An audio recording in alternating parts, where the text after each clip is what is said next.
Good almost morning. It's actually noon. Thank you for being here. Yesterday marked 11 months since Russia's brutal full-scale invasion of Ukraine. 11 months in which the Ukrainian people have showed Putin and the world the full force of their courage and the indomitable determination to live free. And through every single step of this horrific war, the American people have been strong and unwavering in their support, and Democrats and Republicans in Congress have stood together.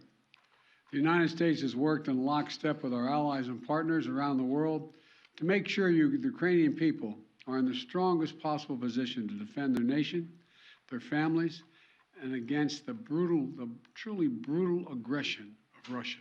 I haven't seen the likes of this in a long time. The United States and Europe are fully united. This morning, I had a long conversation with our NATO allies, German Chancellor Scholz, French President Macron, Prime Minister Sunak, and the Italian Prime Minister Meloni, to continue our close coordination and our full support of Ukraine. Because you all know I've been saying this for a long time.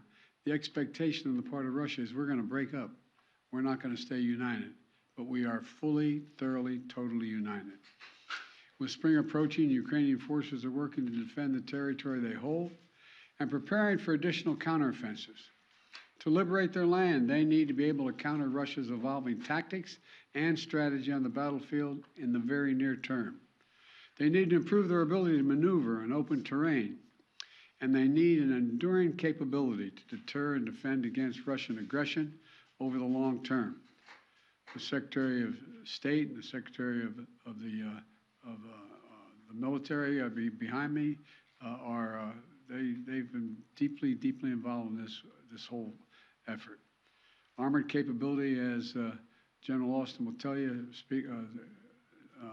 has been critical, and that's why the United States has committed hundreds of armored fighting vehicles to date, including more than 500 as part of the assistance package we announced last Friday. And today I'm announcing that the United States will be sending 31 Abrams tanks to Ukraine, the equivalent of 1 Ukrainian battalion. Secretary Austin has recommended this step because it will enhance the Ukraine's capacity to defend its territory and achieve its strategic objectives. The Abrams tanks are the most capable tanks in the world. They're also extremely complex to operate and maintain.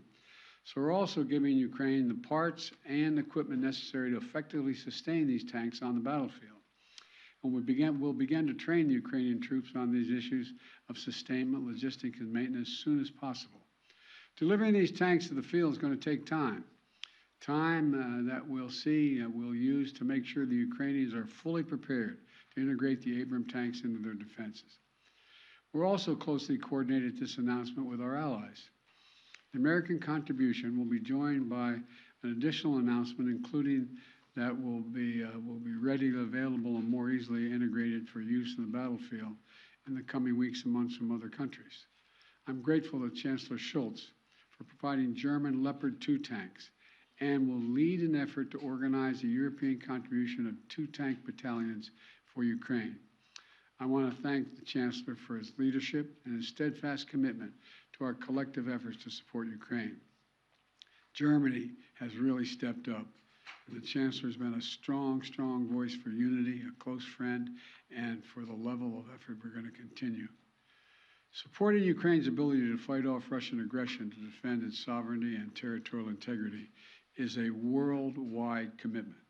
Not just it's a worldwide commitment. Last week, in Germany, Secretary Austin convened the Ukraine Defense Contact Group for the 8th time.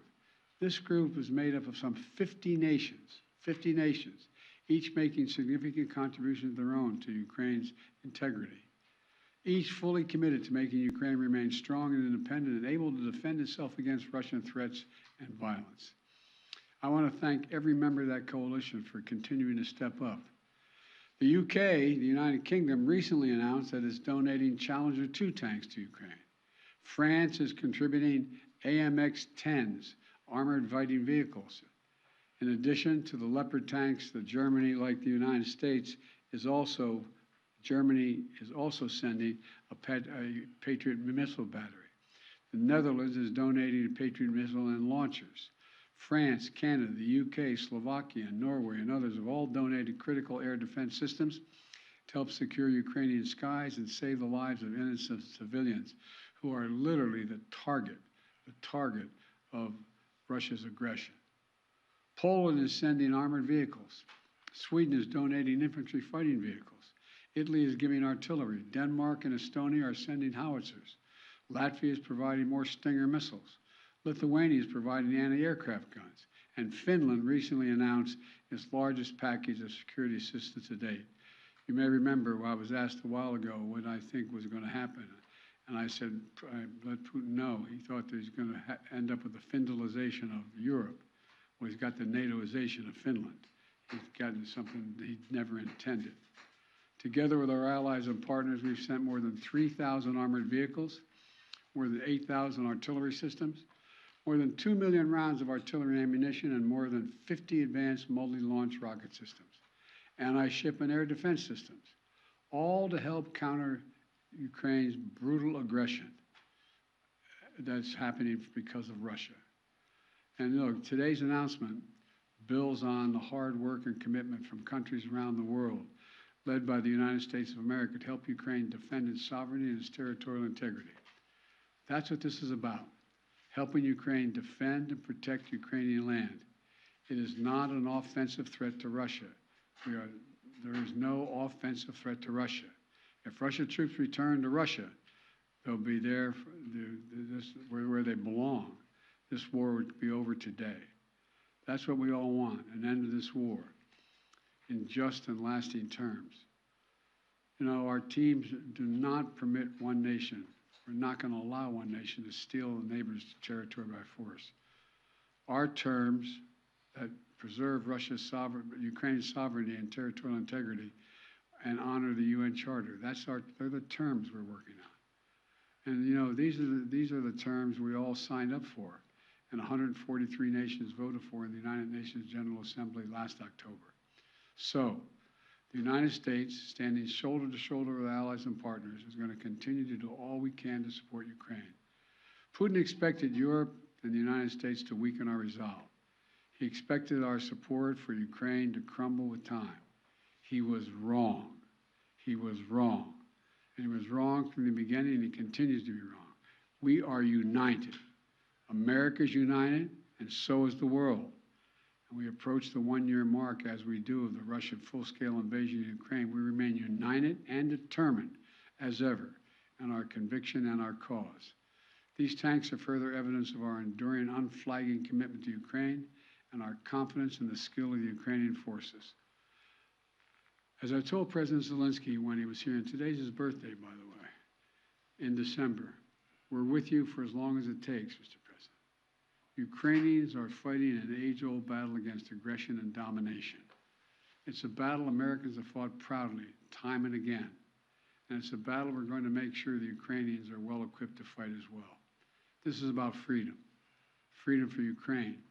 Freedom everywhere. It's about the kind of world we want to live in, the world we want to leave to our children.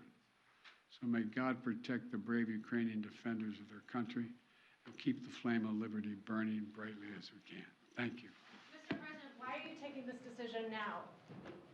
Did Germany force you to change your mind on sending tanks? Germany didn't force me to change your mind. We wanted to make sure we were all together. That's what we're going to do all along.